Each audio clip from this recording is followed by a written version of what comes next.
We start tonight with an update to a Local 15 reality check investigation.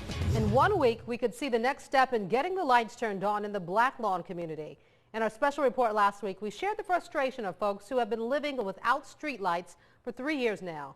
Just before this morning's City Council meeting, word of a new resolution to approve funding for the fix. Local 15's Derek Rose has the update and response from neighbors tonight. Derek? Yeah, Kim, the term long-term coming is an understatement, but until work is approved and starts, it'll be hard to get any major reaction from folks living in the dark for 3 years.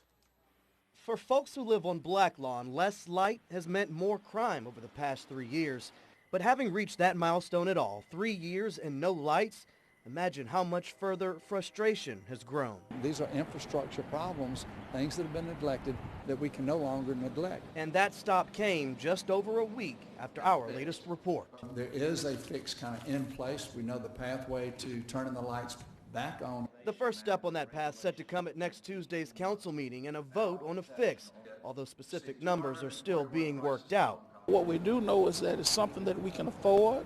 It's something that we can move forward on quite expeditiously. District 2 Councilman Levon Manzie started pushing for that vote even before he took office, and he's had John Kilpatrick on his heels at every step. Just very responsive, and he didn't come with just a bunch of talk. He came with some action. This is a prime example of a neighborhood that's come together.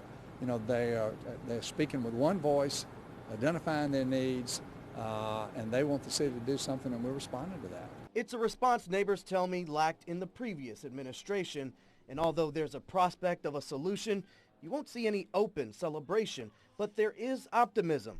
However cautious, it too is trying to grow. That tells me when there's a bigger issue, you know, something that's even more important, they're going to be there to help us resolve it. And I'm just very pleased, and I know a lot of my neighbors are too.